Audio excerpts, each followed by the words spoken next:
Okay, so my 20-pound English Bulldog was having a bit of a cough, so I'm going to make her some natural, organic herbal remedy to that because we don't do too much medicine.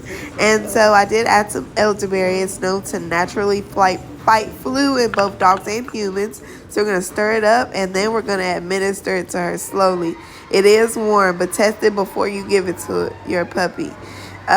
She does like the way it tastes, so we don't really have a problem. So this will be administered about 2 to 3 times daily. I do it before each meal, basically. That's how we do it. Thank you.